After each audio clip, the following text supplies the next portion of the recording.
पूर हातकलंगणे आणि कोकणामध्ये भाजप आणि मिंदे गटाच्या उमेदवारांनी किंवा पदाधिकाऱ्यांनी जे धमकी सत्र सुरू केलेलं आहे किंवा जी आमिषं दाखवली जात आहेत त्याची दखल महाराष्ट्राच्या निवडणूक आयोगाने घ्यायला हवी किंवा देशाच्या.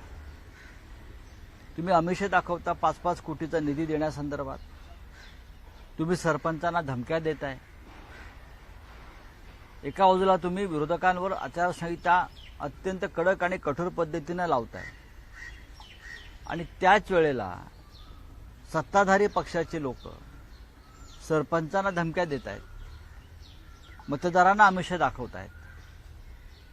हे चित्र लोकशाहीसाठी मारक आहे आणि निवडणुका योग्य पद्धतीनं होत नाही आहेत याचं हे चित्र आहे. कोणी महाराज हे कोल्हापूरचे खरे वारसदार नाहीत, त्यांना दत्तक घेण्यात आलेलं होतं असं मंडलिक म्हणाले. मग मंडलिक वारसदार आहेत का? या मंडलिकांचे वडील सदाशिवराव मंडलिक माझ्या माहितीप्रमाणे शाहू महाराजांच्या खूप जवळ होते आणि शाहू फुले आंबेडकरांचा विचार घेऊनच सदाशिवराव मंडलिक हे राजकारणामध्ये काम करत होते. कोल्हापुरात कोल्हापूरची गादी ही शाहू महाराजांची गादी, शिवाजी महाराजांची गादी. त्या गादीविषयी महाराष्ट्राला नेहमीच आदर आणि श्रद्धा आहे.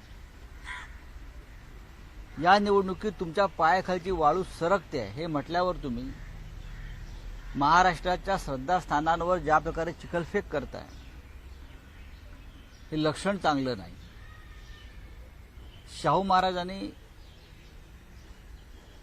महाविकास आघाडीचे उमेदवार म्हणून जी भूमिका घेतलेली आहे त्या आधीपासून ते सामाजिक कार्यामध्ये आहेत, कोल्हापूरच्या घडामोडीमध्ये काम करतायत. अशा वेळेला राजकीय स्वार्थासाठी जे उमेदवार आहेत, काय त्यांचं नाव, मंडलिक, त्यांनी ही भाषा वापरावी हे महाराष्ट्र सहन करणार नाही. अमित शहा यांनी काल नांदेडमधल्या सभेमध्ये असं म्हटलंय की काँग्रेस, राष्ट्रवादी आणि शिवसेना हे जे तिन्ही पक्ष आहेत ते नकली पक्ष आहेत, त्यांच्याकडे लक्ष देऊ. हो, त्यांनी जे विधान केले तेच आधी विधान या देशाचे पंतप्रधान नरेंद्र मोदी यांनी केलं होतं. आपल्याला माहित आहे चंद्रपूरला. आता असली कोण आणि नकली कोण हे अमित शहा ठरवू शकत नाहीत.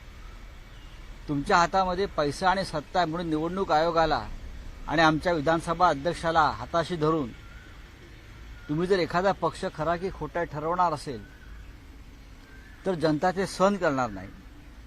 आणि याच नकली शिवसेनेचे जे प्रमुख आहेत तुम्ही म्हणतायत त्यानुसार, त्यांना भेटण्यासाठी आणि त्यांच्यासमोर नाक रगडण्यासाठी आपण मातोश्रीवरती अनेकदा आलेला आहात. हेच उद्धव ठाकरे, तीच शिवसेना आणि तीच मातोश्री आपण स्वतः लावतात ना आम्हाला पाठिंबा द्या हे सांगण्यासाठी 2019च्या लोकसभा निवडणुकीत. तेव्हा हीच शिवसेना असली होती. आता तुम्ही हे खोटे गोटे गळ्यामध्ये अडकवून फिरताय आणि त्यांना तुम्ही असली म्हणताय. हेच गोटे तुमचा कपाळमोक्ष केल्याशिवाय राहणार नाही. महाराष्ट्रामध्ये उद्धव ठाकरे यांच्या नेतृत्वाखालची शिवसेना आणि शरद पवार यांच्या नेतृत्वाखालचा राष्ट्रवादी काँग्रेस पक्ष हे 2 खरे पक्ष आहेत.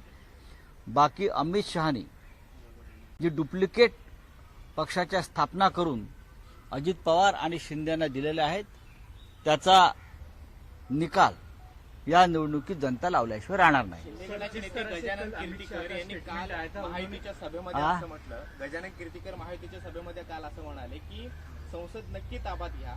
मोदी जनतेने आवाहन केलंय पण मित्रपक्षांचा मान राखा. संसद मागे मोदींना संसद ताब्यात घेता येणार नाही. हा रशिया नाही. इथे पुतिनशाही चालणार नाही. इथे लोक ठरवतील, मतदार ठरवतील. भारताची संसद, भारताच्या लोकशाहीचे सूत्रधार कोण असतील हे मोदी नाही ठरवणार, हे अमित शहा ठरवणार नाही. निवडणुकीच्या माध्यमातून, मतपेटीच्या माध्यमातून ते ठरवलं जाईल. नरेंद्र मोदी यांना नक्कीच गैरमार्गाने संसद ताब्यात घ्यायची.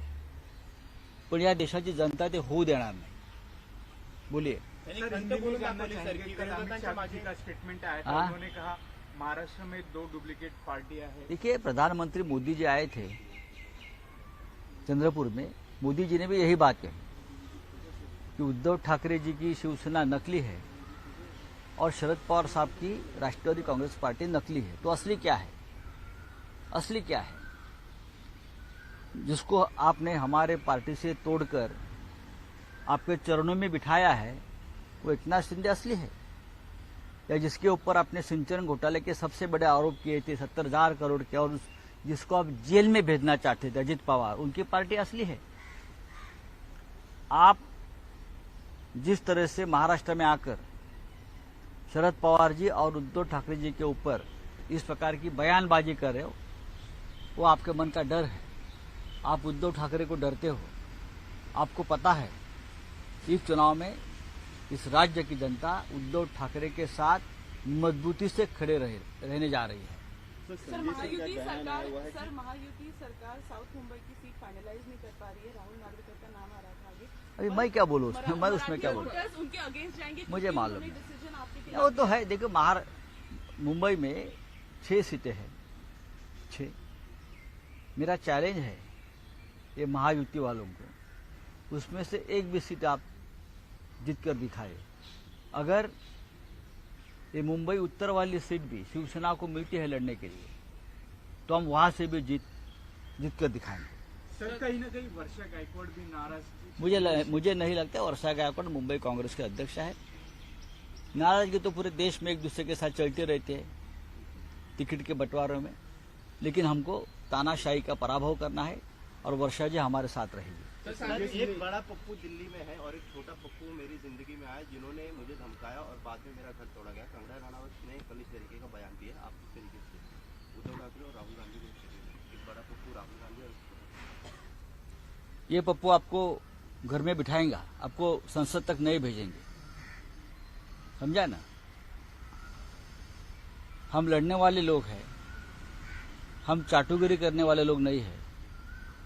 देश संकट में है, देश का लोकतंत्र संकट में है, और जो मुंबई को मिनी पाकिस्तान कहते हैं ऐसे व्यक्ति कोई भी हो, उनका यही हर्ष होगा. जास्त ताज्या बातम्यांसाठी बेल आयकॉन दाबून चॅनलला सबस्क्राईब करा. धन्यवाद.